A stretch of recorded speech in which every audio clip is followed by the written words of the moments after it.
Assalamualaikum students. I hope you all will be fine. I am Asya Jaffer and I will teach you Pakistan studies. Today we will discuss the two nation theory in the subcontinent.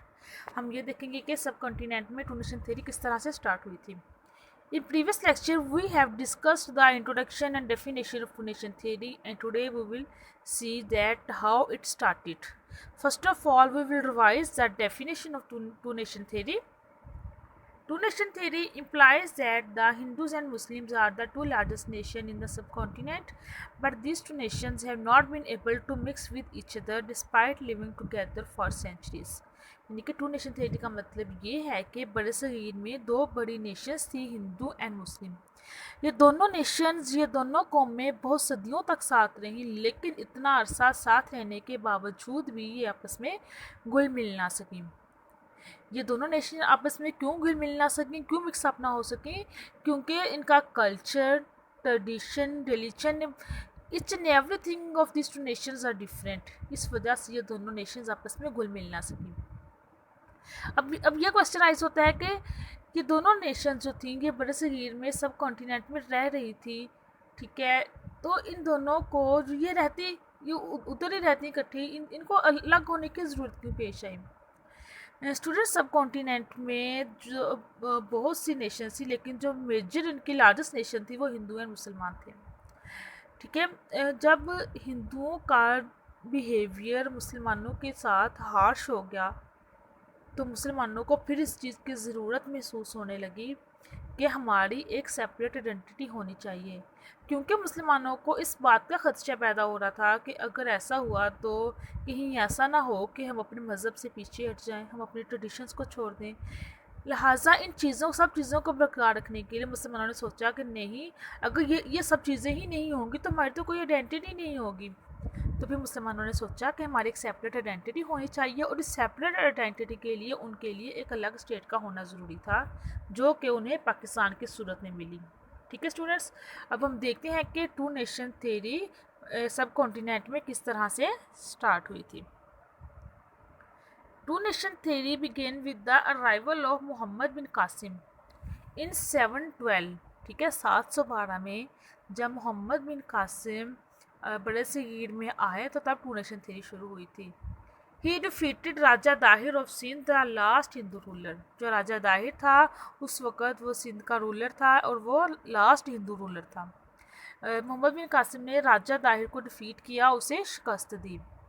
He also brought some preachers with him. Muhammad bin Qasim के साथ कुछ preachers भी आए थे, कुछ मुबल्लिगीन भी आए थे, और इन्होंने, इन प्रीचर्स ने आके मुल्तान और सिंध में ये सेटल डाउन हो गए, और इन सब की इनके इंसाफ, इनके जस्टिस, टॉलरेंस, इनकी ऐसी खूबियों को देख के वहाँ के जो लोग थे वो बहुत मुतासिर हुए, और वहाँ पे फिर क्या हुआ, इन चीज़ों से मुतासिर होकर लोगों ने जल्दी से इस्लाम कबूल करना शुरू कर दिया, एंड इस्लाम स्प्रेड रैपिडली. ठीक है, इन सब को देख के फिर वहाँ पे इस्लाम बहुत तेज़ी से फैलने लगा. फिर मोहम्मद बिन कासिम के बाद स्टार्ट होता है गज़नवी पीरियड 1003 टू 1206. ठीक है, इसका आपको MCQ से पूछा जा सकता है कि गज़नवी पीरियड का ड्यूरेशन क्या था. ठीक है, आपने इसमें ये राइट कर देना है. गज़नवी पीरियड में क्या हुआ, पर्शियन लैंग्वेज फ्लरिश्ड हुई. ठीक है, फ़ारसी ज़ुबान लोग बहुत तेज़ी से लोगों ने फ़ारसी ज़ुबान सीखना शुरू की. पर्शियन लैंग्वेज फ्लरिश हुई थी, एंड इस्लामिक सिविलाइजेशन स्ट्रेंथन, और इस्लामिक सिविलाइजेशन भी को भी मजबूती मिली, उसने भी बढ़ना शुरू कर दिया. स्टूडेंट्स, इसकी आपको ज़्यादा डिटेल ज़रूरत नहीं है करने की. ठीक है, जितना ही आपके लिए ज़रूरी है, कंपल्सरी है, उतना ही मैं आपको इसकी डिटेल बता रही हूँ. गज़नवी पीरियड के बाद फिर नेक्स्ट पीरियड स्टार्ट होता है दिल्ली सल्तनत. दिल्ली सल्तनत का जो ड्यूरेशन था 1206 टू 1526. इसका भी आपको MCQ से पूछा जा सकता है, what is the duration of Delhi Sultanate, and the founder of Delhi Sultanate was Qutubuddin Aibak. ठीक है, जो कुतुबुद्दीन ऐबक था वो इस सल्तनत का फाउंडर था, और इस दिल्ली सल्तनत में, यानी कि इस सारे ड्यूरेशन में जिसने हुकूमत की, जो फैमिलीज़ आई, वो जो डिनेस्टीज़ थी, जो फैमिलीज़ थी, वो क्या थी, इसमें एक ममलिक डिनेस्टी थी, एक तगलक डिनेस्टी थी, एक लोधी डायनेस्टी थी। इसके आपको एमसीक्यूज पूछे जा सकते हैं कि दिल्ली सल्तनत का एक तो ड्यूरेशन, एक तो इसके फाउंडर का नेम, और किन किन डायनेस्टीज़ ने दिल्ली सल्तनत में हुकूमत की थी। दिल्ली सल्तनत के बाद शुरू होती है मुग़ल डायनेस्टी। ठीक है, मुग़ल डायनेस्टी का जो फाउंडर है वो है ज़हीरुद्दीन बाबर। इसका आपसे एमसीक्यू पूछा जा सकता है कि मुग़ल डायनेस्टी का फाउंडर कौन है। और मुग़ल डायनेस्टी में जिस जो रूलर रहे उसमें हुमायूं, अकबर, जहांगीर, शाहजहां एंड औरंगज़ेब। ठीक है, इसका भी आपसे क्वेश्चन पूछा जा सकता है, who were the rulers in Mughal dynasty. Mughal dynasty के रूलर्स कौन से हैं। ठीक है स्टूडेंट्स, और जो इसका लास्ट रूलर था वो था बहादुर शाह जफ़र।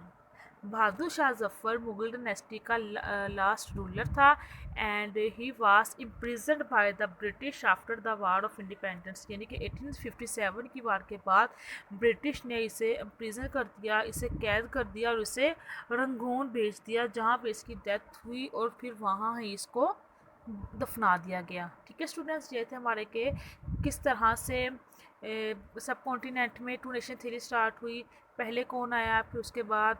ठीक है, इसका सीक्वेंस आपको पता होना चाहिए। और इसमें से जैसे मैंने आपको भी बताया कि पहले मोहम्मद बिन कासिम आए, फिर गज़नवी पीरियड, ऐसे ही सीक्वेंस से आप लोग याद करेंगे पॉइंट्स बना के, तो आपको इसको लर्न करना बहुत ईजी होगा। ठीक है स्टूडेंट्स, अब हम नेक्स्ट लेक्चर में पढ़ेंगे कि हमें सबसे पहले टू नेशन थ्योरी का कॉन्सेप्ट किसने दिया था और क्यों दिया था। ठीक है students, thank you so much.